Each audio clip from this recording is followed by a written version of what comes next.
महाराष्ट्र की जनता कहती है कि शिवाजी महाराज महाराष्ट्र के दैवत है। मग शिव जयंती आता 19 तारखेला साजरी करणार, पण शिवाजीचे विचार आपण मानतो का, आचार त्याच्या आधारावर करतो का, हे या प्रश्नाचं उत्तर सरकार आणि जनता दोघांनी देणं आवश्यक आहे। शिवाजींनी काय म्हटलं होतं, कोणी पण माणूस जर नशा बंद झाला तर त्याच्याकडून मनस्वी पापाचार घडतो आणि तो बेखबरदार होतो आणि कार्यनाश होतो। हेच सर्व धर्मांच्या धर्मगुरूंनी सांगितलेलं आहे।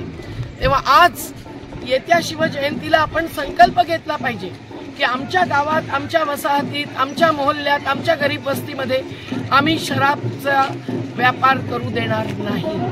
महिलांवरती अत्याचार होतो शराबच्यामुळे, पुढची पिढी सुद्धा विनाशाच्या दिशेने चालायला लागते आणि तरी महाराष्ट्र सरकारने 1000 दुकानं दिलेली आहेत, त्यातल्या अनेक शेकडो दुकानं महिलांना चालवायला दिलेली आहेत। हा किती मोठा विरोधाभास आहे। तेव्हा माझं सगळ्यांना आवाहन आहे, आमच्या नशामुक्त भारत आंदोलनातर्फे की आपापल्या गावात, आपापल्या वस्तीमध्ये ग्रामसभा घ्या, जनसभा घ्या आणि तिथे संकल्प घ्या।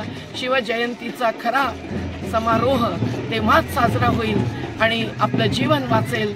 नशेपासून जी नशा बर्बाद करते, लाखो लोकांचा मृत्यू आणते, महिलांवरती अत्याचार घडवते, अशी नशा आपण जीवनातून हटवणं हे आपलं पहिलं कर्तव्य असलं पाहिजे। शराब का धंदा सबसे गंदा, शराब का व्यापार बंद करे सरकार।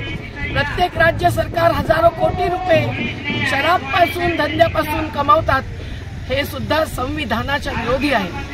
अनुच्छेद 47 संविधानातली धारा 47 काय सांगते की शराब बंदी करणं हे सरकारचं कर्तव्य आहे। तेव्हा आमचं हेच आवाहन आहे शिवजयंतीच्या निमित्ताने।